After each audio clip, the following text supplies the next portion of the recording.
ಸವಿರುಚಿಗೆ ಎಲ್ರಿಗೂ ಸ್ವಾಗತ ಫ್ರೆಂಡ್ಸ್. ನುಗ್ಗೆಕಾಯಿ ಸೀಸನ್ ಆಗಿರೋದ್ರಿಂದ ಇವತ್ತೊಂದೊಳ್ಳೆ ನುಗ್ಗೆಕಾಯಿ ಫ್ರೈನ ಚಿಕನ್ ಫ್ರೈಗಿಂತನೂ ರುಚಿಯಾಗಿ ಯಾವ ರೀತಿ ಮಾಡೋದು ಅನ್ನೋದನ್ನು ಶೇರ್ ಮಾಡ್ತಾ ಇದ್ದೀನಿ. ಭಾಳ ಸುಲಭ ಈ ನುಗ್ಗೆಕಾಯಿ ಫ್ರೈ ಮಾಡೋದು, ಮತ್ತು ಅಷ್ಟೇ ಟೇಸ್ಟಿ ಕೂಡ. ತುಂಬ ಟೇಸ್ಟಿಯಾಗಿರೋವಂಥ ನುಗ್ಗೆಕಾಯಿ ಫ್ರೈ ಇದು. ಚಿಕನ್ ಫ್ರೈಗಿಂತನೂ ಈ ಟೇಸ್ಟಿಯಾಗಿರೋಂಥ ನುಗ್ಗೆಕಾಯಿ ಫ್ರೈನ ಹೇಗೆ ಮಾಡೋದು ಅನ್ನೋದನ್ನು ನೋಡೋಣ ಬನ್ನಿ. ಮೊದಲಿಗೆ ನಾನಿಲ್ಲಿ ಒಂದಿಷ್ಟು ನುಗ್ಗೆಕಾಯಿಗಳನ್ನ ತೆಗೆದಿಟ್ಕೊಂಡಿದ್ದೀನಿ. ಎಲ್ಲನೂ ಎಳೆ ನುಗ್ಗೆಕಾಯಿ, ಅದರಲ್ಲೂ ಸಹ ನಾನು ಸೋಸ್ಕೊಂಡು ಎತ್ಕೊಳ್ತಾ ಇದ್ದೀನಿ. ಅಂದರೆ ತೀರಾ ಸಣ್ಣಕ್ಕಿರೋ ಅಂಥ ನುಗ್ಗೆಕಾಯಲ್ಲಿ ಇವತ್ತಿನ ದಿನ ನಾನು ನುಗ್ಗೆಕಾಯಿ ಫ್ರೈ ಮಾಡ್ತಾ ಇರೋದು. ಈ ನುಗ್ಗೆಕಾಯಿ ಫ್ರೈಗೆ ತುಂಬ ಎಳೆ ನುಗ್ಗೆಕಾಯಿ ಆಗಿರಬೇಕು, ಹಾಗೆಯೇ ಸ್ವಲ್ಪ ಕಡ್ಡಿ ಥರ ಇರುತ್ತಲ್ಲ ನುಗ್ಗೆಕಾಯಿ, ಆ ಸೈಜಲ್ಲಿದ್ದರೆ ತುಂಬಾ ಟೇಸ್ಟಿಯಾಗಿ ಬರುತ್ತೆ ನುಗ್ಗೆಕಾಯಿ ಫ್ರೈ. ಮತ್ತು ತುಂಬ ಬೇಗ ಬೇಯುತ್ತೆ, ಕಡಿಮೆ ಟೈಮಲ್ಲಿ ನಾವು ಟೇಸ್ಟಿಯಾಗಿರೋವಂಥ ನುಗ್ಗೆಕಾಯಿ ಫ್ರೈ ಮಾಡ್ಬೋದು. ಒಂದಷ್ಟು ನುಗ್ಗೆಕಾಯಿನ ಆರಿಸಿಟ್ಕೊಂಡಿದ್ದೀನಿ, ಎಳೆ ನುಗ್ಗೆಕಾಯಿನ.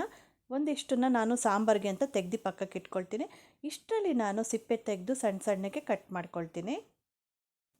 ಎಲ್ಲ ನುಗ್ಗೆಕಾಯ್ದೂ ಸಿಪ್ಪೆ ತೆಗೆದು ಕಟ್ ಮಾಡಿ ಇಟ್ಕೋಬೇಕಾಗತ್ತೆ.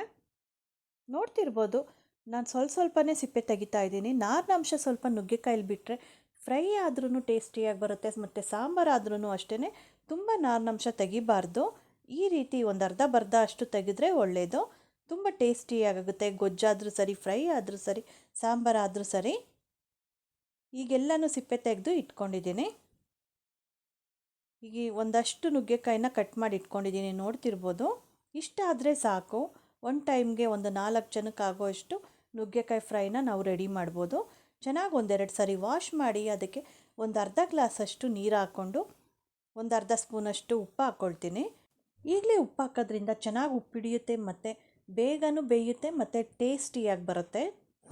ಈಗ ಒಂದು ಸ್ವಲ್ಪ ಅರಿಶಿನ ಹಾಕ್ಕೊಂಡೆ ಇದನ್ನು ಒಂದು 2-3 ನಿಮಿಷ ಬೇಯಿಸ್ಕೊಳ್ತೀನಿ. ಆ ಟೈಮಲ್ಲಿ ನುಗ್ಗೆಕಾಯಿ ಬೇಯೋ ಟೈಮಲ್ಲಿ ಈ ಕಡೆ ಒಂದು ಒಗ್ಗರಣೆ ಮಾಡ್ಕೊಳ್ತೀನಿ. ಒಂದು ಬಾಣಲಿನ ಕಾಯಕ್ಕಿಟ್ಟು ಅದಕ್ಕೆ ಒಂದು 4 ಸ್ಪೂನ್ ಎಣ್ಣೆ ಹಾಕ್ಕೊಂಡೆ. ಆನಂತರ ಇದಕ್ಕೆ ಒಂದು 3/4 ಸ್ಪೂನಷ್ಟು ಜೀರಿಗೆ ಹಾಕ್ಕೊಳ್ತಾ ಇದ್ದೀನಿ. ಜೀರಿಗೆ ಚೆನ್ನಾಗಿ ಫ್ರೈ ಆದ ನಂತರ ಇದಕ್ಕೆ ಒಂದು 3 ಮೀಡಿಯಮ್ ಸೈಜ್ ಈರುಳ್ಳಿನ ತೆಳ್ಳಗೆ ಕಟ್ ಮಾಡಿ ಇಟ್ಕೊಂಡಿದ್ದೀನಿ.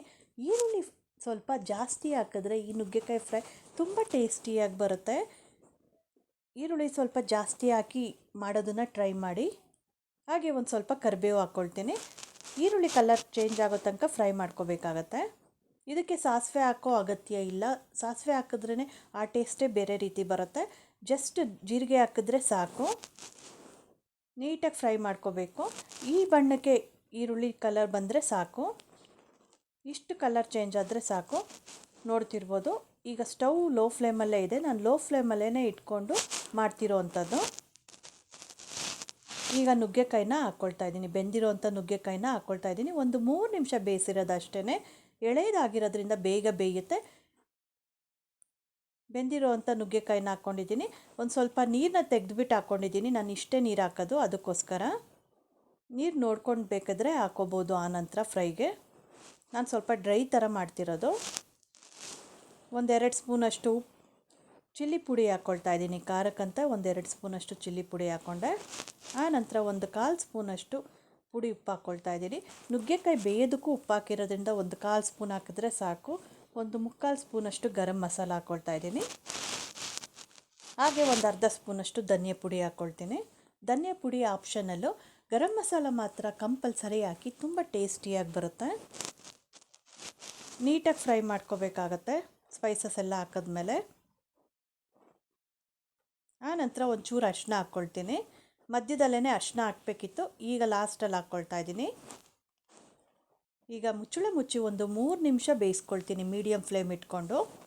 3 ನಿಮಿಷ ಬೇಯೋದ್ರಿಂದ ಉಪ್ಪು ಖಾರ ಎಲ್ಲ ನುಗ್ಗೆಕಾಯಿಗೆ ಚೆನ್ನಾಗಿ ಹಿಡಿಯುತ್ತೆ, ಮತ್ತು ಬೇಗನೂ ಫ್ರೈ ರೆಡಿ ಆಗುತ್ತೆ ಮುಚ್ಚಿ ಬೇಯಿಸಿದ್ರೆ. ನೋಡ್ತಿರ್ಬೋದು, ನೀರೆಲ್ಲ ಹಿಂಗಿದೆ, ನುಗ್ಗೆಕಾಯಿಗೆ ಚೆನ್ನಾಗಿ ಉಪ್ಪು ಖಾರ ಎಲ್ಲ ಚೆನ್ನಾಗಿ ಹಿಡಿದಿದೆ. ನೋಡ್ತಿರ್ಬೋದು, ನಿಮಗೇ ಗೊತ್ತಾಗುತ್ತೆ. ನೀಟಾಗಿ ಒಂದು ಸರಿ ಮೇಲಿಂದ ಕೆಳಗೆ ಮಿಕ್ಸ್ ಮಾಡ್ಕೊಳ್ತಾ ಇದ್ದೀನಿ. ನೀರು ಸ್ವಲ್ಪ ಸಹ ನೀರಿಲ್ಲ, ಹಾಕಿರೋ ನೀರೆಲ್ಲ ಹಿಂಗಿದೆ. ಈಗ ಲಾಸ್ಟಲ್ಲಿ ಇದಕ್ಕೆ ಫುಲ್ಲು ನೀರಿನ ಅಂಶ ಎಲ್ಲ ಕಡಿಮೆ ಆಗಿದೆ ಅನ್ನೋ ಟೈಮ್ಗೆ, ಲಾಸ್ಟಲ್ಲಿ ಇನ್ನೇನು ಸ್ಟವ್ ಆಫ್ ಮಾಡ್ತೀವಿ ಅನ್ನೋ ಟೈಮ್ಗೆ 1/4 ಬಟ್ಲಷ್ಟು ನಾನು ಕಾಯಿಸಿರೋ ಅಂಥ ಹಾಲನ್ನ ಹಾಕ್ಕೊಳ್ತಾ ಇದ್ದೀನಿ. ಈ ನುಗ್ಗೆಕಾಯಿ ಫ್ರೈಗೆ ಈ ಹಾಲು ಹಾಕೋದ್ರಿಂದ ಬಹಳ ಟೇಸ್ಟಿಯಾಗಿ ಬರುತ್ತೆ, ಮತ್ತು ಇದೇ ಮೇನ್ ಸೀಕ್ರೆಟು. ತುಂಬ ಟೇಸ್ಟಿಯಾಗಿ ಈ ನುಗ್ಗೆಕಾಯಿ ಫ್ರೈ ತುಂಬ ಚೆನ್ನಾಗಿ ಬರುತ್ತೆ. ಲಾಸ್ಟಲ್ಲಿ ಸ್ವಲ್ಪ ಕಸ್ತೂರಿ ಮೇಥಿ ಹಾಕ್ಕೊಂಡು ನೀಟಾಗಿ ಮಿಕ್ಸ್ ಮಾಡಿದರೆ ನುಗ್ಗೆಕಾಯಿ ಫ್ರೈ ಟೇಸ್ಟಿಯಾಗಿರೋವಂಥ ನುಗ್ಗೆಕಾಯಿ ಫ್ರೈ ರೆಡಿ ಆಗುತ್ತೆ. ಭಾಳ ಸುಲಭವಾಗಿ ಈಸಿಯಾಗಿ ಮಾಡುವಂಥ ನುಗ್ಗೆಕಾಯಿ ಫ್ರೈ ಇದು. ನುಗ್ಗೆಕಾಯಿ ಸೀಸನ್ ಆಗಿರೋದ್ರಿಂದ ಯಾರು ಬೇಕಾದರೂ ಟೇಸ್ಟಿಯಾಗಿ ಈ ನುಗ್ಗೆಕಾಯಿ ಫ್ರೈನ ಮಾಡ್ಬೋದು. ಅನ್ನ ರಸದ ಜೊತೆ, ಬೇಳೆ ಸಾಂಬಾರು ಜೊತೆ, ದೋಸೆ, ಚಪಾತಿ ಹಾಗೆಯೇ ನೀರು ದೋಸೆ ಜೊತೆ ಬಹಳ ಚೆನ್ನಾಗಿ ಹೊಂದ್ಕೊಳ್ಳುತ್ತೆ. ತುಂಬ ಸುಲಭವಾಗಿ ತುಂಬ ಟೇಸ್ಟಿಯಾಗಿ ಚಿಕನ್ ಫ್ರೈಗಿಂತನೂ ಟೇಸ್ಟಿಯಾಗಿ ನುಗ್ಗೆಕಾಯಿ ಫ್ರೈನ ನಾವು ಮನೆಯಲ್ಲಿ ಸುಲಭವಾಗಿ ಮಾಡ್ಬೋದು. ನಾನು ಮಾಡಿರೋವಂಥ ನುಗ್ಗೆಕಾಯಿ ಫ್ರೈ ಏನಾದರೂ ನಿಮಗೆ ಇಷ್ಟ ಆಗಿದ್ದರೆ ಒಂದೇ ಒಂದು ಲೈಕ್ ಮಾಡಿ. ಹಾಗೆ ಯಾರೆಲ್ಲ ಹೊಸ್ದಾಗಿ ಚಾನಲ್ ನೋಡ್ತಾ ಇದ್ದೀರಾ ದಯವಿಟ್ಟು ಸಬ್ಸ್ಕ್ರೈಬ್ ಮಾಡ್ಕೊಳ್ಳಿ. ನೀವು ಕೂಡ ತಪ್ಪದೆ ಈ ರೆಸಿಪಿನ ಟ್ರೈ ಮಾಡಿ, ಹಾಗೆ ಹೇಗಿತ್ತು ಅಂತ ಕಮೆಂಟ್ ಮಾಡಿ ಹೇಳಿ. ಮತ್ತೆ ಸಿಗ್ತೀನಿ ಇನ್ನೊಂದು ವಿಡಿಯೋದಲ್ಲಿ. Thank you for watching.